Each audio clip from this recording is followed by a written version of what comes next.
Good afternoon. Welcome back to another rendition of the B&H virtual event space. You are tuned into Breathtaking, a brief discussion of timelessness. Hosted by BenQ with I couldn't do it. I couldn't do it with a straight face. I was laughing from the start. The man himself. I've been waiting to have you back on, Vinny, Mr. Vincent Versace. And I have been waiting to come back. I missed you guys. We missed having you. I don't have any cheesecake today. Oh, well, that's all right. I'll just sick all the people watching on you to get me some cheesecake. It's no big deal. If you didn't bring it, that's okay. I'm used to it. So yeah, I'm looking forward to it. This is interesting because of the way the time differences all work. Because I'm in Portugal right at the moment. I haven't been home now for 5 weeks. I was in Cuba, then straight to Portugal. What a pity. You live such a difficult life. Last time I saw you was in Monterey. You were just blowing the crowds away with a rousing in-person performance at Optic West, and now you're halfway across the world. Well, yeah, I went from Monterey straight to Cuba, from Cuba straight to here. I pity you. I pity you, Vinny. So tough. It's a tough life. It is. It really is. I will tell you that Portugal is probably by far one of the most amazing places I have ever been. Visually, it is photographer's dream. What's really unique about the place is I've never been to a place that really cries out to be photographed in black and white. It prefers, for as colorful as the place is, Interesting. it prefers to be photographed in black and white. It has an opinion. And the food, and the wine. If you drink wine, it doesn't matter what the price is. It could be a €2 bottle of wine, or a €12 bottle of wine, or a €20 bottle of wine. They're all amazing. Well, I'm gonna have to add it to my list. I don't get out much, but I trust, if there's one thing I trust you on, it's photography and then food. Or Yeah, like food and then photography. Food and then photography, because I have the degree in it. Or the width, either way. Well, I'm gonna let you take us all away on a trip into this breathless vision you have planned for us. But I'm gonna remind everybody, if you do have any questions, feel free to get them in. But for the next hour, just relax and listen to the master himself. Vinny, take it away. All right, let me get your shared screen. Hold on. Where did you go?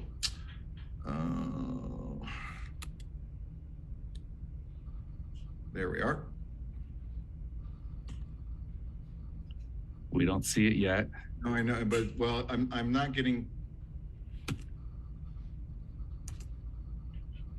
Hold on.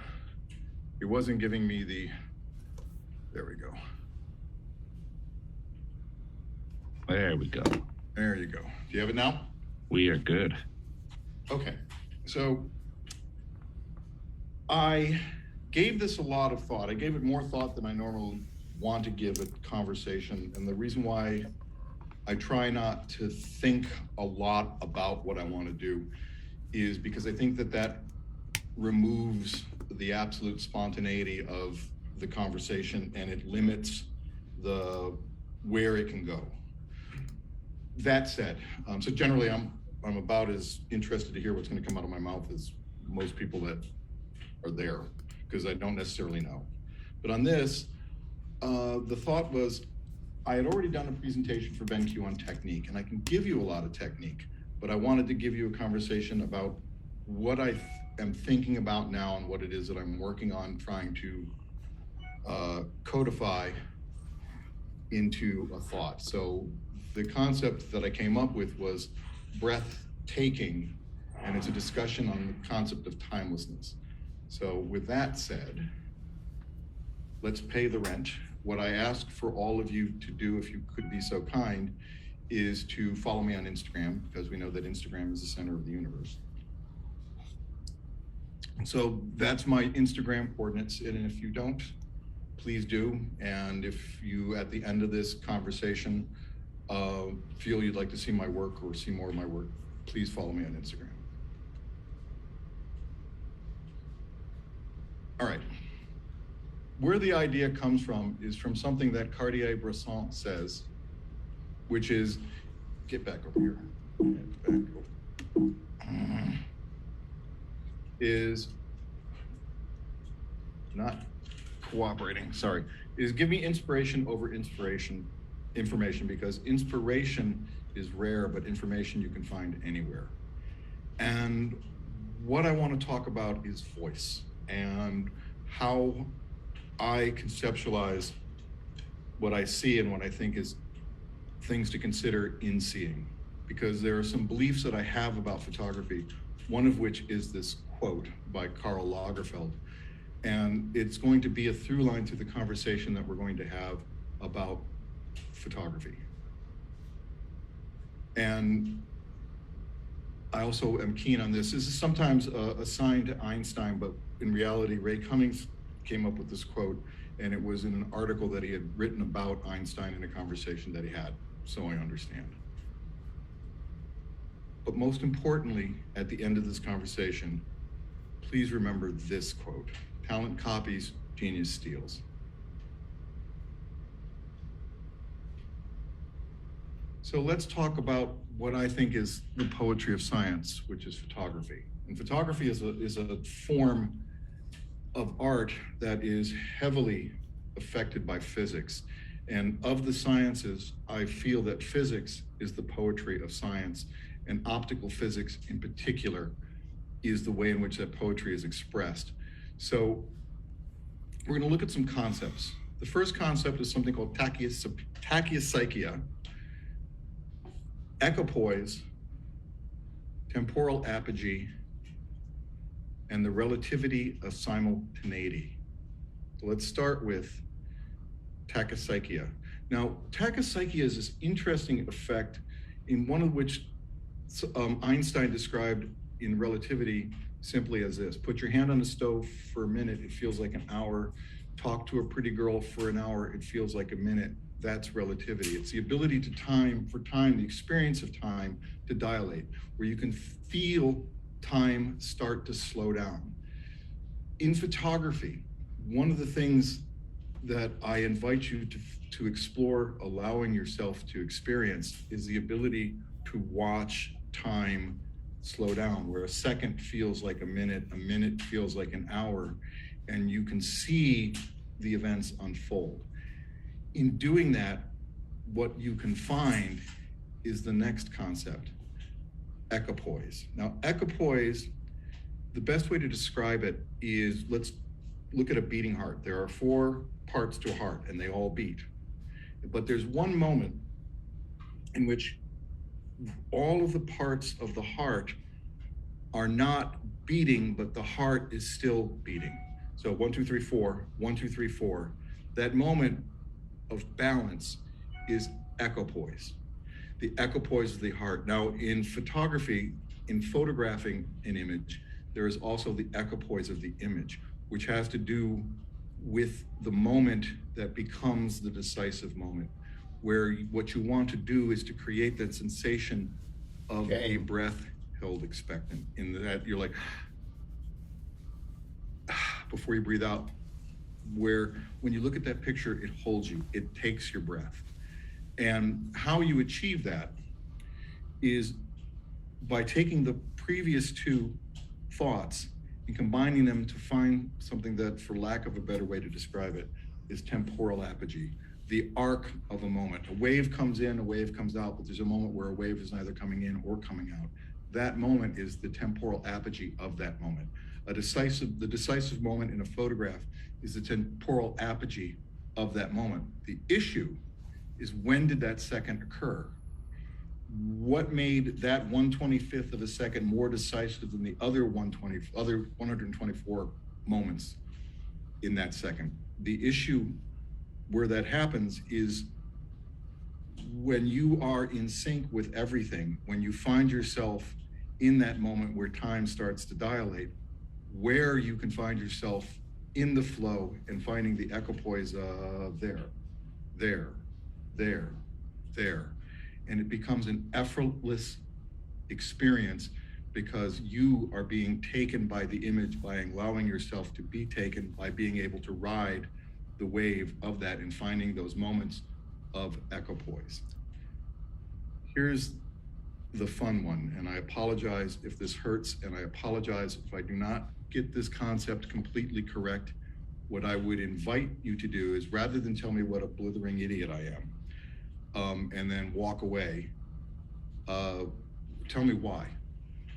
I'd like to invite you all to participate in a Aristotelian conversation where we argue about things in a way in which for all of us to be better, not just it didn't work or it's not good. Tell me why. And it's this concept. It's a concept of the relativity of simultaneity. And what is so wild about this concept and why it is so on point for photography is that the way in which we experience moments of time is relative to the position in which we see the event occur.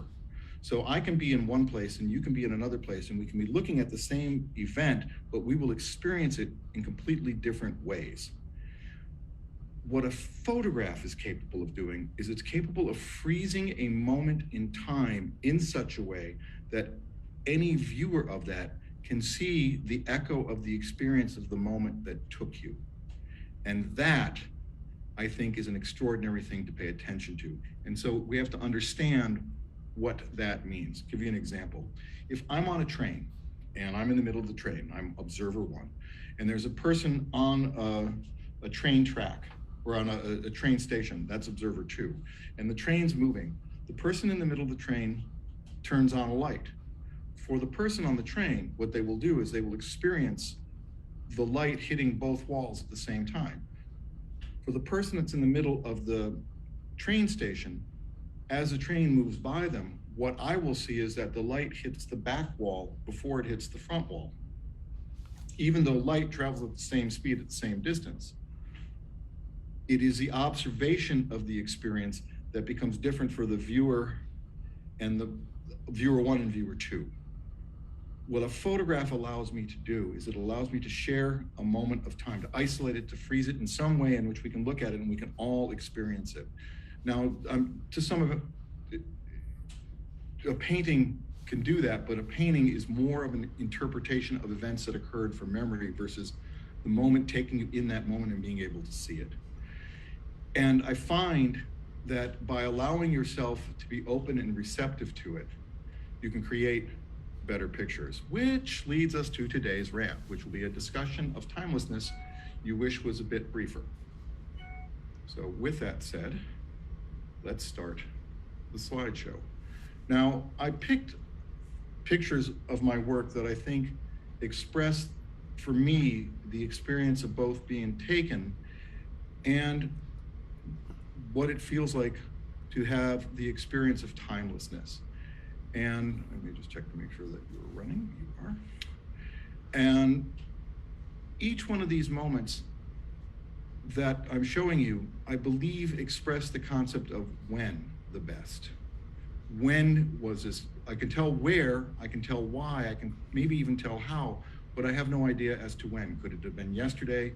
Could it have been a year ago? Could it have been 50 years ago? That what I'm endeavoring to capture is a moment of temporal apogee, where you can feel that there's a moment before and that it's on its way to a moment after, and where I am is in the moment now. And the now is an interesting thing to understand, and it's mind-boggling when you think about it. For example, the faster you go, time changes. So the closer you approach the speed of light, you get to the point where there is no time or no experience of time. What that means is that if a star blows up to a supernova, and it takes 30,000 years for that photon to get to you, to get to us on Earth. For us, it's 30,000 years. For the photon, it's as if the event just happened. Now, understanding that time is different and that time is affected by many, many different things kind of changes the way you start to perceive what it is that you're trying to do with an image. You are trying to capture moments of time that took you.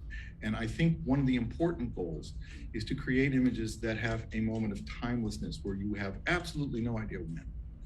Those, I find in my work, are the ones that are received the most successfully. And there's a fine-edged sword about creating images in which you seek meaning versus creating images in which make meaning. And By that, what I mean is I find a lot of people, oh, I've got to find an image that's relevant. No, don't go looking for an image that's relevant. Allow the moments that are relevant to you to take you, and just record those moments. Will some moments be more successful than others? Yes, they will. But it doesn't matter whether or not they're more successful or less successful. They only matter if they're successfully relevant for you, that they reflect a moment in time that took you. In the course of this conversation, I've thought about what it means to be a teacher, which is what I want to bring to this. And it doesn't matter if you take whatever it is that you hear and go, oh my God, that changed me, steal it. Why I say that and why I mean that is my job is to make it so that you experience a new set of tools for you to see the world in a way in which prior to our conversation, you didn't think about, and now you do. And that's the goal of this conversation. When you talk to people, when you work to people, when you have a conversation like this, what you're doing is you're giving one of the two greatest gifts you can give somebody. One is the gift of your time, because I'll never have this time back, and I can share it, and I can share where it is that I'm at. And I think that that's important because I need to pay back the debt that I have to those that taught me. The other gift that you can give somebody is a memory. The greatest gift is a memory or a rememory. A photograph allows you to encapsulate a moment and give that person a memory. You can give them a copy of your memory of what it was like to experience that moment, or you can capture that moment for somebody in which every time they look at it, it becomes the icon of that feeling. Far more, I feel, than motion. I have to tell an entire story in one frame. I don't have the luxury of telling it in many frames. And it was a conversation I had with Eddie Adams, which is why he never got into videos, because he thought he had a greater way of telling his story singularly in one image instead of many. One of the things I was reading on Instagram, photography is dead. It's not dead. Let's see in 20 years. That's like saying that when photography happened, painting was dead. That's not dead either. Every form is a way in which you as a visual artist can express that which is uniquely yours, which is your voice. And what is important to keep in mind, I feel, with regard to voice and understanding technique, because there are those that, oh, I don't want to learn that. I don't want to, I don't want to learn Photoshop. I don't want to learn Lightroom. I want to just have it be raw, feed off the camera. That's great.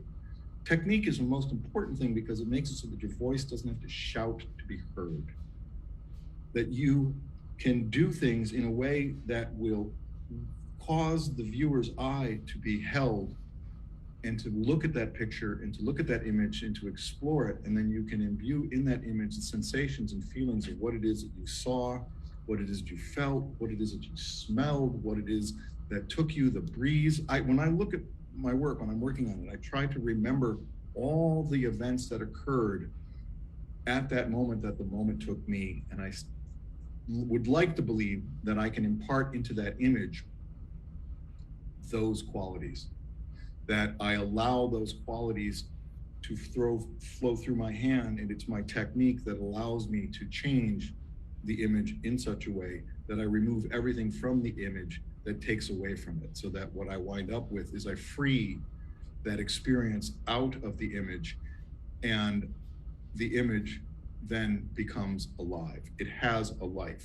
It has a life the same way that the I Ching has a life. The I Ching, if you read the description of it, exists and has energy because people put energy in it. So as long as you put the energy into it, it has the energy coming back out. If we look at an image, our images with that metaphor, we can breathe back some semblance of the moment of life that we caught the echo of. Even if the viewer did not experience it when you did, they can experience it in a way in which you did. I really do believe that one of the goals of a visual artist, of a photographer, is to create images so that when the viewer is looking at the image, it is as if, that's hard to say, it is as if the viewer is standing in the exact same place I was when the moment took me. When that moment grabbed me, when I allowed myself to be open to it, and I let that tug on my heart and on my spirit force my finger to fire, I'm pulled through the lens versus me trying to drag the image through the lens. The image pulls me. And when I do that, when I create images in which show me the echo of that moment, they're as much fun for me to watch as I hope they are for people that look at my work. I enjoy looking at my work, not because, oh my God, look at my work, because I remember what it was like to experience those moments where I can see the color of life come back into the image and just take me again, where I can remember what it felt like to watch somebody not realize that their picture's being taken and allow me to see where it is that they hide, and I can capture that moment of the spirit that they hold inside of them that is precious to them, because that's my job.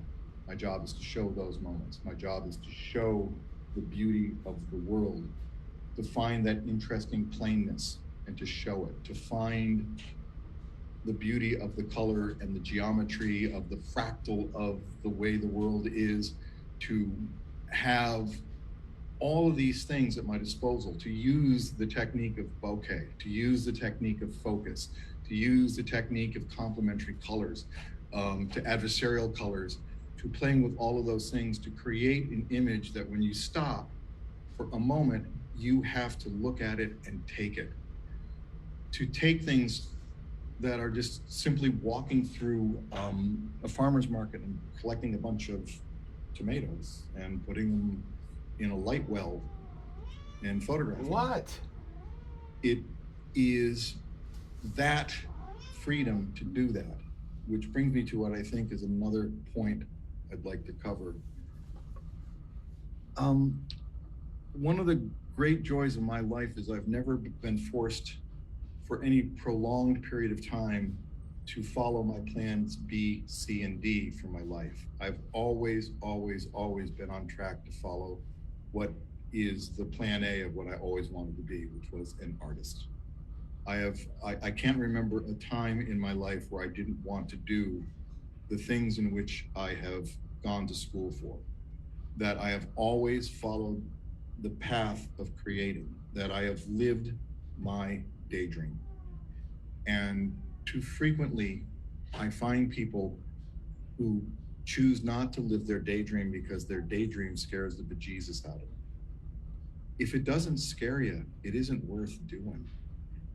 Follow your heart, follow your dream, follow that daydream that you have, and follow that path to experiencing the thing that talks to you most. Creativity all comes from the same place. It's not like, oh, you're this type of creative or that type of creative or this. You're creative. You just choose a metaphor to express it. For me, my metaphor is still imagery. My metaphor is, chromatic grayscale, black and white, and playing with big color. And I love doing that. For me, as a photographer, I endeavor to do at least well. Some I do better than others, but I try to do at least at a level in which it's acceptable, every form of photography. Natural light, hot light, strobe light, macro photography, nature, wildlife, still life, portraits, all of it. And the reason why I choose to do that is I've chosen to be a photographer, a master photographer, which means I need to master all aspects of photography, because that metaphor, all photography comes from the same place.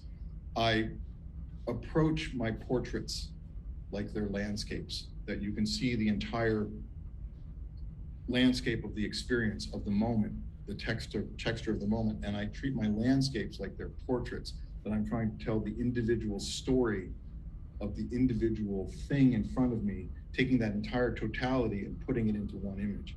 And it's that cross-pollination of the two disciplines that allows me to mix those disciplines and to create images in which no image scares me. In my career, I have never, ever been asked if I've ever done it before. I've only ever been asked if I can do it, to which the answer is always yes. The answer to the question is always Yes. No stops the forward motion of things. Yes causes the forward motion of things to occur. And as a visual artist, your job is to always be moving forward, to create the forward motion of creativity, to open up and receive the world. Everybody has something to say. Everybody's voice is important. Just like every actor has within them an Academy Award performer, it's just a matter of context. With visual art, everybody has something important to say. If you've chosen to do this, that's because those images spoke to you in such a way that you feel the compelling need to share the world that you see. Share it. Live your plan A. Don't back off from it. Enjoy every moment of taking that picture. And if you're not good at something, don't go game over, man. Don't let a short-term problem become a long-term solution. If you didn't get it right the first time, look at what you didn't get right, look at what you did get right, and then from that, observe what didn't work in this instance, modify your behavior, go back out and do it again. Because I promise you, there is no thing that's a failure. There are just some things that are more successful in that moment than other things. That you need to allow yourself the freedom to explore, and you need to allow yourself the freedom to experience the moment, because when you do that, in that moment, you're the most alive. Life is too short to drink bad wine. Life is too short to drink bad coffee. And life is certainly too short to not allow yourself to feel every moment in an experience that is greater than the moment that is actually happening. To go into that moment of tachypsia, I can't pronounce that word to save my life, and to allow it to dilate, to be able to slow down to the speed of life and see it. Because one of the issues I have watching younger photographers today is there are no heroes. For me, I have all these heroes, all of these visual artists that I feel that I'm standing on the shoulder of. I'm standing on the shoulder of giants, as Newton said about math. And when I talk to people, it's like, well, who inspires you? Who's your inspiration? I don't know. I was some guy on Instagram did this thing and I thought it was, it's like, no, see, experience, have heroes, look at others' work, be inspired by it. Another thing that I feel is a great misfortune is that we, and I spoke about this at Optic West, is we move at the speed of light these days. And what happens at the speed of light is that time doesn't exist. And one of the beauties of being alive like we are is that time is finite for us, that there is increments of it, that we can experience it. So I try to live at the speed of life, not at the speed of light. When I was watching this, 15 photographs in 15 seconds, I don't want to take 15 photographs in 15 seconds. I want to be able to take that photograph in for as long as I want to look at it. And I want to be able to come back to it when I decide I want to. It's one of the choices that I made in doing this presentation was, yeah, I can fill you with 5,000 images and have them all go. But I want you to be able to take a moment with the images and to see them the way in which they took me. These are all moments that have meaning for me. This was shot on the day that my father was buried in Arlington, that last shot. And I just remember walking there after the funeral and going to the Tomb of the Unknowns. And I was moved, and I would like to believe that that emotional moment of that experience is now printed into that image, or this image. I was in Myanmar going up the Awadi River, and we were hit by a monsoon, and we had to get in as quickly as we could because our boat was sinking because of the amount of water. And we were in this hut, and I picked up the camera and I took this photograph. And the moment the camera went click, the little boy started crying. But I have this moment of all this fear and trepidation that we had, and that crying was, he had never heard a camera go off, and then he had never seen somebody that looked like me ever. And he stopped crying when I showed him the picture on the back of the camera. And all of a sudden, he was like, how did I get him in the camera? That moment to me is amazing and important, and that I'm afforded that luxury. One of the new luxuries that I'm afforded is something that you're seeing here in this picture, which is my camera doesn't make noise. Not only does my camera not make noise, it has the ability to have something, not have rolling shutter be a problem. So I can have conversational portraits. I can have photographs in which the subject is not aware of them being photographed, that they can be who they are, what they are, and where they are, when they are, and not have the self-consciousness of there's a picture being taken. These are powerful tools that we have that we did not have when I started photography, that we have the ability to capture incredible amounts of beauty and incredible amounts of these wonderful moments of time that are fleeting and that we need to slow down to be able to allow ourselves to experience. And that's why I invite you to consider looking at what time means, because the goal of a photograph is to create something that is breathtaking in the sense that it takes the breath of the viewer that looks at it and causes them to have it be like an expectant breath, like they can't wait for the moment to happen. That each one of these pictures is an absolute spontaneous moment. And because they're absolute spontaneity, in absolute spontaneity, you get absolute truth. There is only one way to be when you're spontaneous, and that is truthful, because there is no editing in a spontaneous moment. It is only the truth of that moment. And you can do that. You can accomplish that task, whether it is completely orchestrated shot like this was for a photo shoot for the Nikon 105 1.4 F series lens that I was commissioned to do by Nikon, where I created an environment where the model had no idea that her picture was being taken to the deer, but truly what they heard was the click of the shutter, and you've got one that went, wait a minute, what's going on? But the rest of them didn't. And all of this is about the permission that you give yourself to explore what matters to you. And all of this has to do with you exploring your art to the point where you have an understanding of it that is so great that it can be in the subconscious, the unconscious mind, that gives you the power to be able to use all of those tools while you're busy focusing on the moment and allowing yourself to receive it. That you give yourself the gift of being able to take pictures, because it is the time in which you choose to take these photographs that are the most precious moments, because of all the things you have to do to accomplish getting to that point, getting to the point where you can allow yourself to be taken, getting yourself to reconcile to all the heaven and earth that you have to move to get to a place where these events that will occur that will never occur again, and you get to record them, and they can recur again in you, in your heart, every time you look at them. And people that view those pictures can look at those pictures and have those moments happen for them in an echo of the way in which they happen for you. And all of that comes down to not beating yourself up. And all of that comes down to giving yourself the permission to have the joy of the freedom of letting yourself fall backwards into the creative moment and being absolutely taken by it. And all of that is powered by how much you understand how it all works. And all of that makes it so that it doesn't matter what device you use. Any device that is capable of capturing an image becomes the tool, the instrument that you play.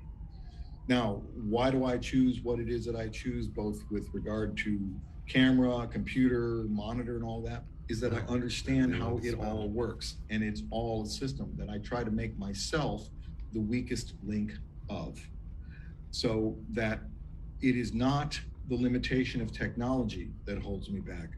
It is the limitation of me that holds me back.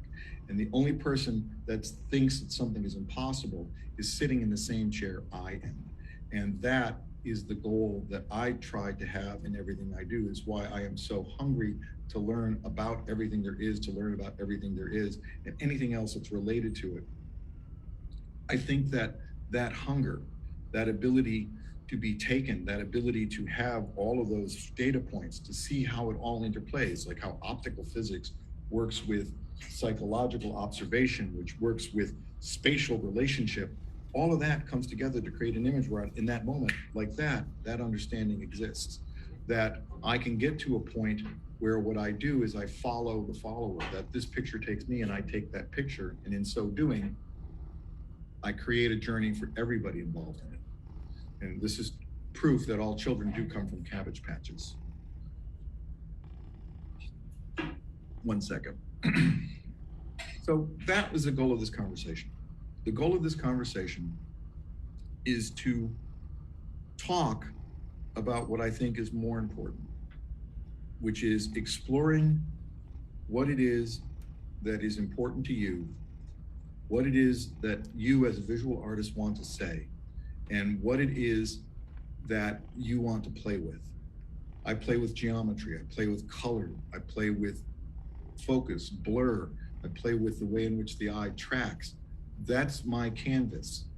And all of this is being able to slow myself down to the speed of life so that I can be standing on the balcony of where I'm staying in a part of town and watch this moment occur and take a picture of it. Or to be able to participate in the entire experience of life in such a way that I can capture the geometry of life as it is moving, so that in one frame I can float on what is occurring and I can get that moment and I can hold it, that I can see one image one way and then moments later see the same image and the same experience and the same event unfold in a completely different way, even though it is the same arching moment. The individual fractions of that moment become wholly different things.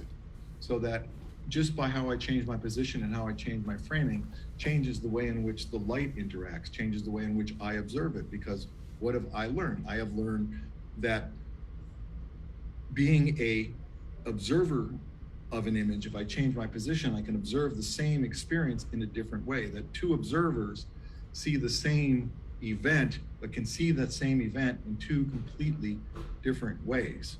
That I pay attention to the way in which the harmony of geometry works, and I pay attention to the way in which patterns work.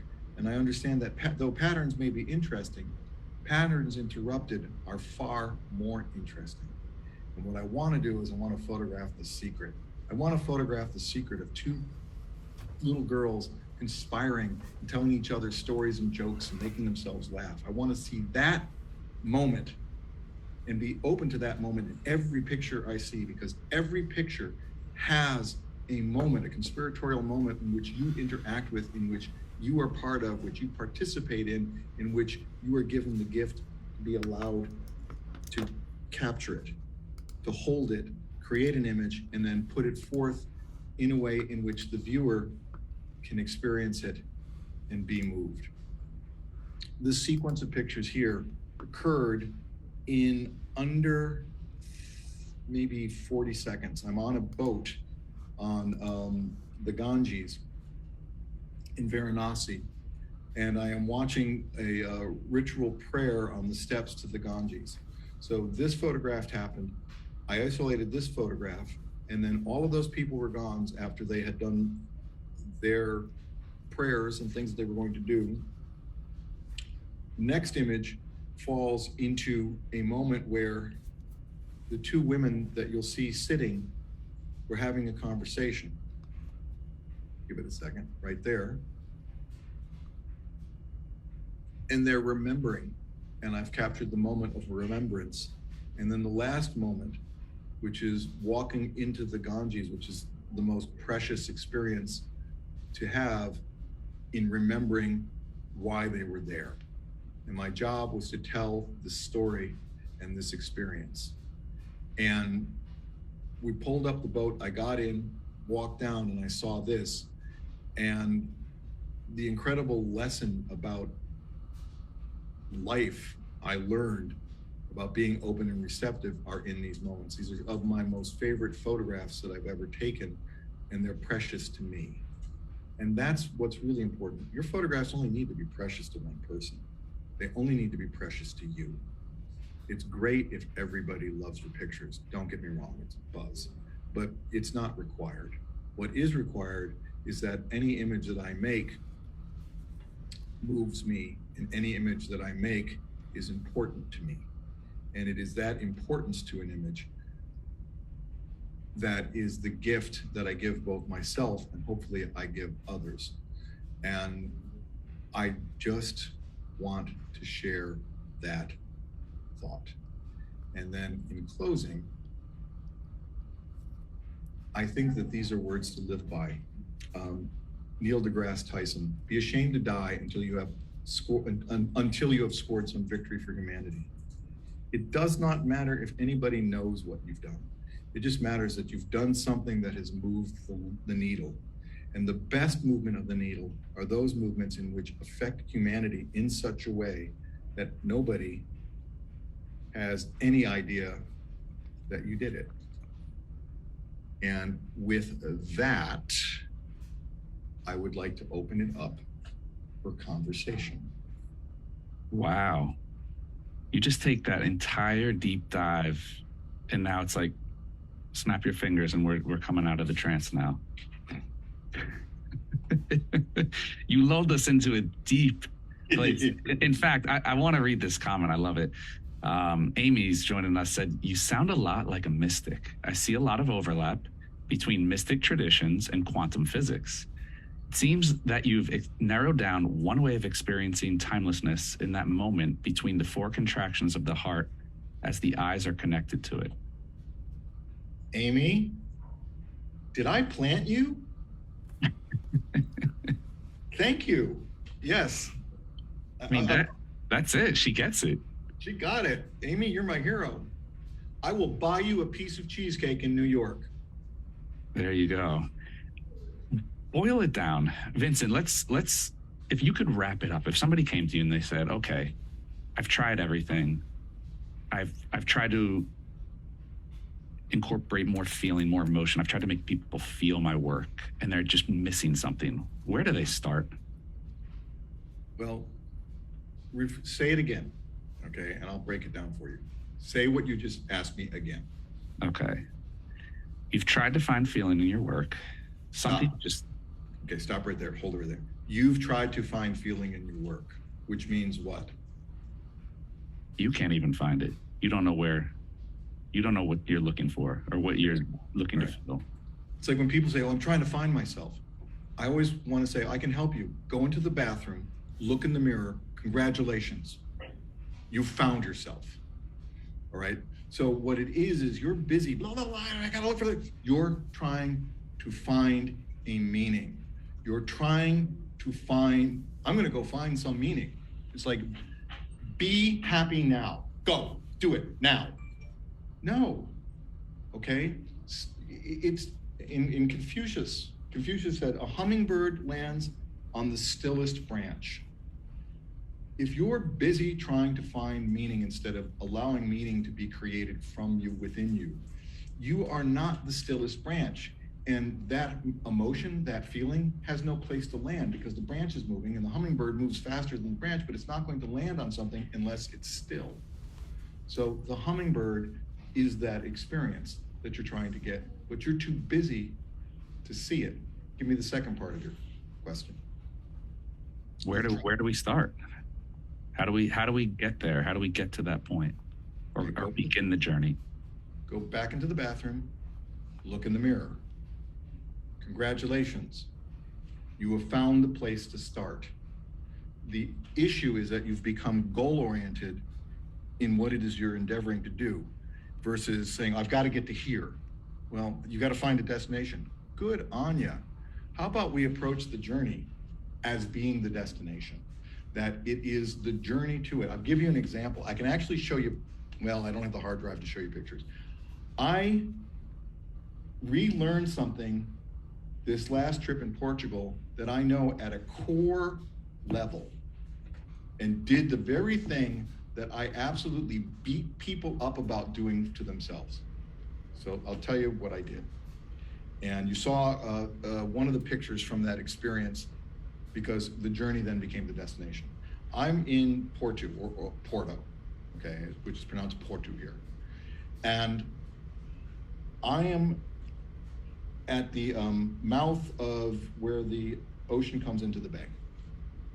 And they have these really, really cool old cable car thingies that they're electric cars, but they look like cable cars, but they're electric. And they are really cool. And Porto is the city, from my understanding, that survived the 1755 earthquake. Get out of this. Why don't you put me to me? And in doing that, what occurred is that all of those buildings in Porto are pre-earthquake and tsunami. So they're from 1755 and earlier. So this town is just breathtaking. And because of where it sits, it gets fog. Now, there's this belief that on a clear day, you can see forever. No, on a clear day, you can see 22 miles. To see forever, what you need is fog.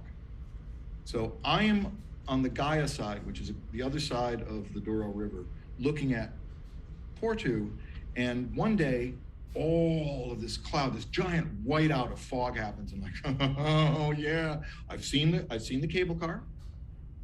I've seen the fog. Now in my head, I have this vision of this cable car coming through the fog around this curve. I'm gonna build a picture for you with these old buildings on these tracks.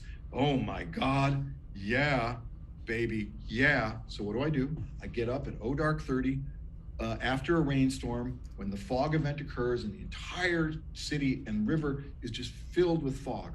I beeline it over to this place where I know I'm gonna find this photograph, show up, no cable car. Walk into a hotel and says, where's the cable car? It's 8 a.m. Where's the cable car? They don't start running till 10. Huh? but you don't understand. I'm following Ansel Adams here without pre-visualization, because I've pre-visualized the photograph. Photography is nothing more than a 5-finger exercise. What do you mean there is no cable car? I have the fog, I have the vision, I have the idea. Not until 10.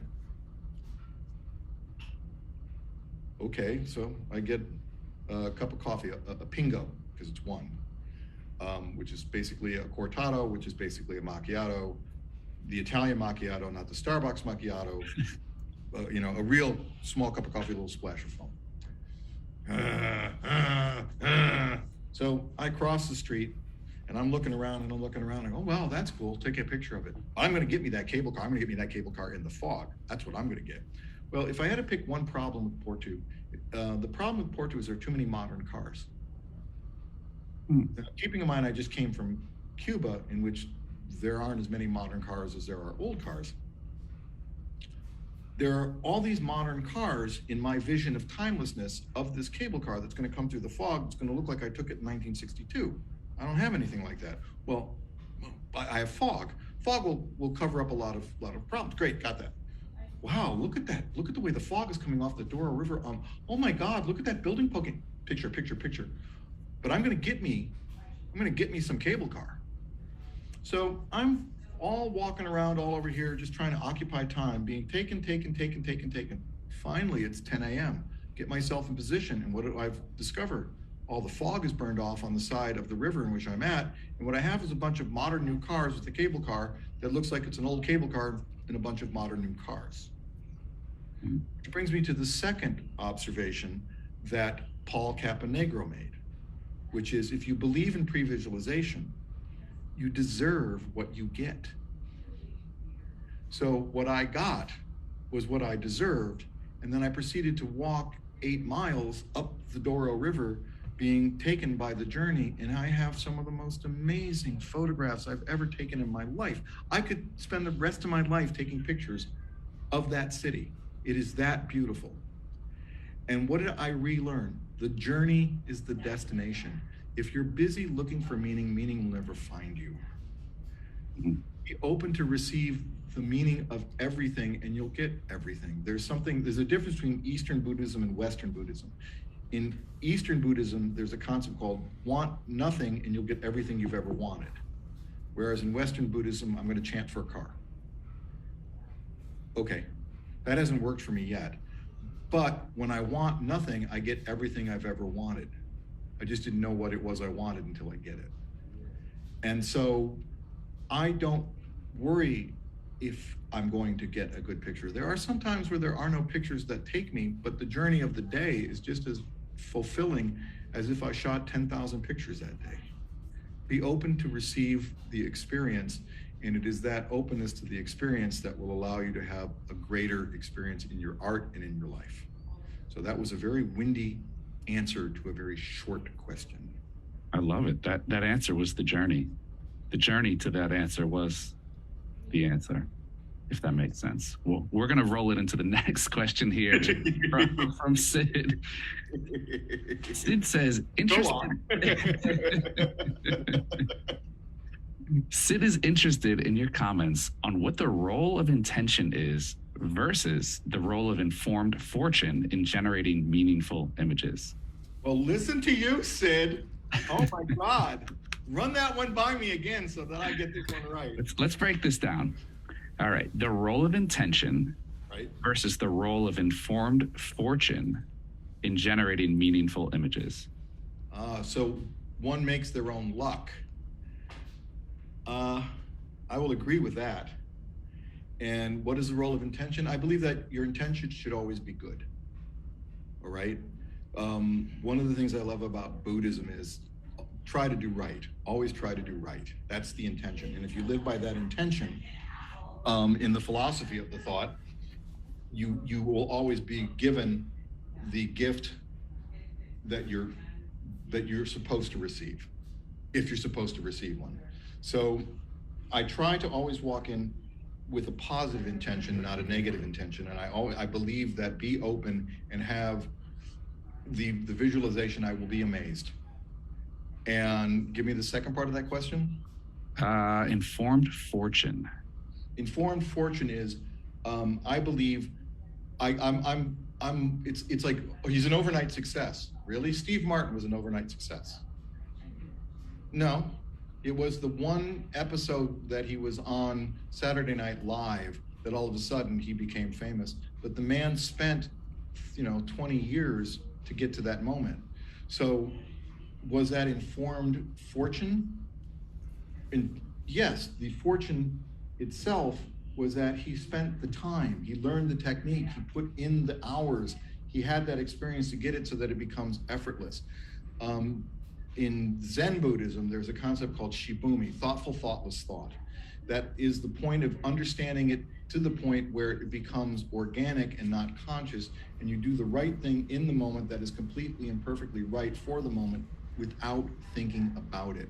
So you create your own fortune based on your understanding of all the things that are involved, to the point where what you can do is have a situational awareness that you don't get into task oversaturation.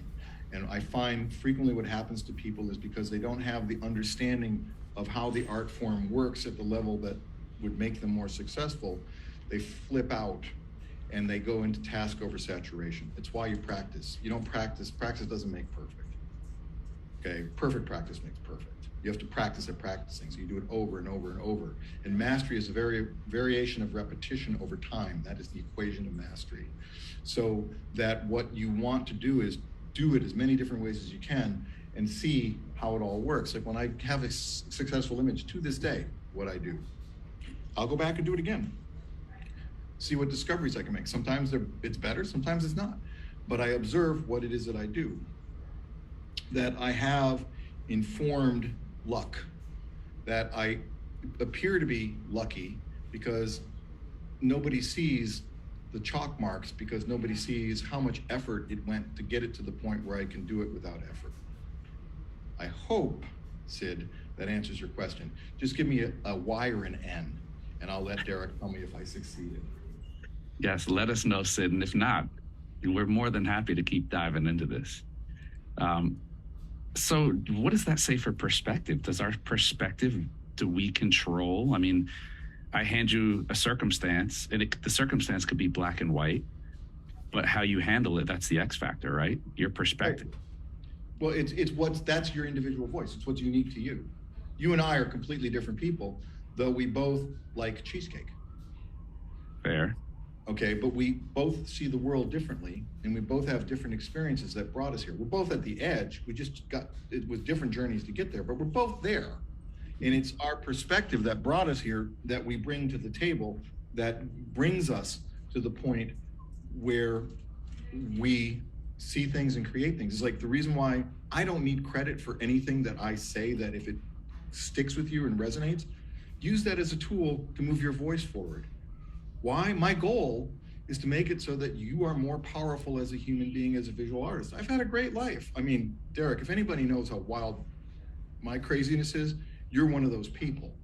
So I invite that. I wish that for everybody. I wish everybody can have the dream that they had when they were a little kid, you know, that they get to be that, or when they fell in love with photography, the dream that they had, they get to live, because it's not a better buzz. And it's the perspective that you bring. It's the voice that is wholly unique to you. Everybody has a right to say what it is they want to express visually. That's the joy of it. And that you get to share it, and that your images get to live beyond you.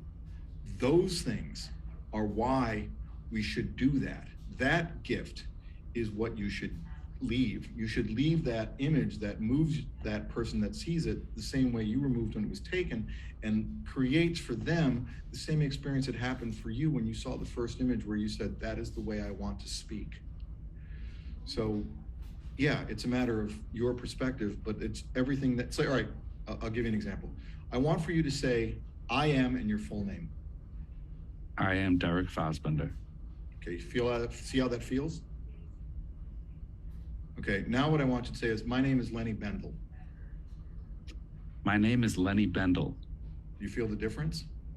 I'm not Lenny Bendel. So there's no anything behind that. Your name is the icon, for lack of a better word, the avatar of everything that you have been up to that moment. And that is what you bring to a photograph. You don't bring Lenny Bendel to a picture. There's no habitation to it. But there is when you say, I'm Derek versus I'm Lenny. Because everything you are in that moment is held in that moment when you push the button.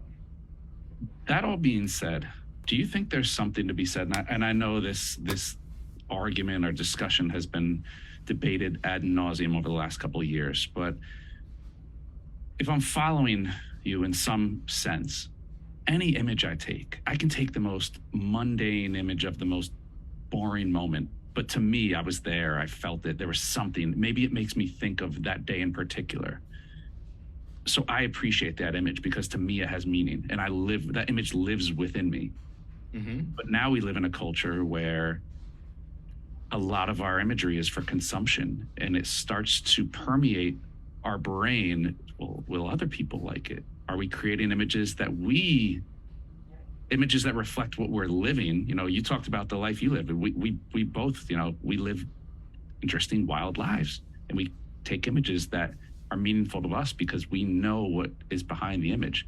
But to others, they might not get it. They might not understand it. They might judge the technical merit of an image and not see beyond it. Well, here's the thing. I don't care. That's the hardest thing to get to. Okay, I can tell you this as somebody that went through art school. You're getting to the point where you don't care. It doesn't matter to me if you like it. It only matters to me that I like it. Because all those pictures I showed you, every one of them, those are postcards from the vacation that was my life, or that is my life. That every one of the first picture of Shia, okay?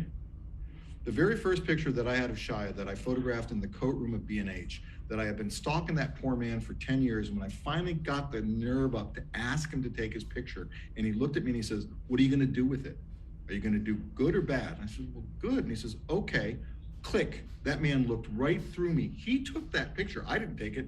The compelling look that man put through me, pulled my heart, fired the shutter, and goes, good? And he walked out. I hold that memory in that photograph. Whether it means something to somebody or not doesn't matter to me. What matters to me is I remember that entire experience with that crappy light, fluorescent light with those black overcoats that is the background to the lint on that and everybody in there all trying to get out, and it was all of that, okay? That's what I remember. But when you see that, I would hope that you see a photograph of a man who had the ability to see right through you, because that photograph is in my studio and he stares at me every day that I'm in it working. And what I remember is, are you doing good? Are you doing right? And that's, for me, Shaya's my Buddha image, in a sense. The compelling question are, make sure that you're doing the right thing. That's all he asked. And when I said yes, he gave me the gift of his photograph and he got the payment that he wanted. Wonderful. Doesn't matter if you like it, only matters that I like it. Only matters that it has meaning to me. So I have photographs that mean something to me, but have no meaning to anybody else. That's okay. That's why I do them. We all need to look within. Now, we're going to close on this thought right here. Sid did respond. He said, yes, it did answer his question. Oh, thank God. Also, he appreciates your story about the cable car, as that was more directed at his question. So look, you didn't even know it, but that story actually brought something more to his question there. That's where he was at. That story right there resonated with Sid. Cool, because I'll tell you what, there's an interesting observation about English as a language. Whenever there's a question asked, there are actually 4 questions on the table. There's a question that's being asked, and the question you want the answer to. Then there's a question that I heard, and the question that I perceive you want the answer to. Like if you ask somebody, do you like red or blue? And they go blue, and then you say, do you like red as well? Well, yes. Well, the answer actually then is both. So what happens is that story was in part an aspect of the question that Sid wanted the answer to, and that there go I by the grace of God, that story came out in which I got to answer it. So, circumstance and serendipity and all of that work out that, coincidence is God's attempt at remaining anonymous, or the universe's attempt at remaining anonymous if you don't believe in a deity. So, thanks. And Sid, I'm glad I answered your question. Vinny, always a pleasure, man. Thank you for blessing us. You got me like all zenned out over here. I think I'm like mentally, I don't know if I can recover from this for the rest. I can't be, I'm not firing right now. You got me in like Zen mode. Then my work is done here. That's it. I'm going to have a glass of red wine now because it is 7:03 my time. We're keeping you. Well, go enjoy the rest of the trip to Portugal. I hope you have a wonderful trip, safe travels. Don't forget about me. But believe me, you and I have to have a conversation about back pocket photography. So no, I'm not going to forget about you. And thank you for BenQ for providing me the forum to be able to speak, because for me, if the eyes are the window of the soul, that monitor is the window to the soul of my image. So I can't do what I do without it. So on that happy note, yes, I'll talk to you the first of the year. There we go. Huge thank you to Vinny. Huge thank you to BenQ, and of course to all of our viewers who hopefully are feeling what I feel after listening to him for the last hour. So thank you all again for tuning in. Thank you, Mr. Versace, for blessing us with your wisdom. But that's it. That's all we got for you right now. Another rendition of the B&H virtual event space is in the books. Catch y'all next time.